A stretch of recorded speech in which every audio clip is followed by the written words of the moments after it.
The Ottoman Empire had been in a state of decline for centuries, yet in the early 20th century they still controlled a vast amount of land, including modern-day Libya. Meanwhile, Italy had just emerged as a power in Europe and wished to expand its empire. They had managed to take Eritrea and parts of Somalia, and now they looked to expand into northern Africa. Italy had hoped to take Tunisia, however the French beat them to it and invaded in 1881, so they focused on acquiring Libya, which was separated from the rest of the Ottoman Empire by British Egypt. Italy began to peacefully penetrate the region by incentivizing Italian investments and migration. They then struck deals with the other European powers to establish that the region fell under their sphere of influence. Plus, the Italian press began calling for an invasion, believing that it would bring great wealth to the country and be relatively easy to take. The Ottomans responded to this threat by sending ships with ammunition to Libya. The Italians claimed that the Ottoman government was supporting extremists and threatening the Italian population in Libya. An ultimatum was sent to the Sultan,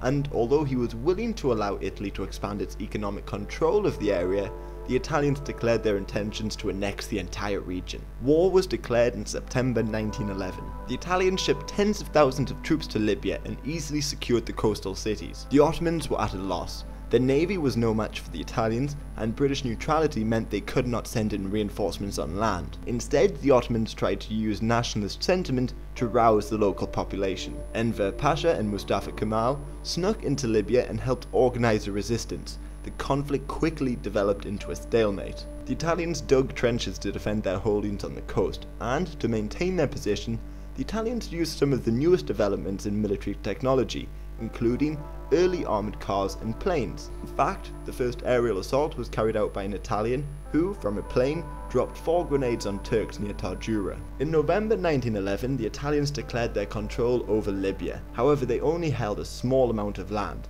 So, to break the stalemate, the Italians changed tactics.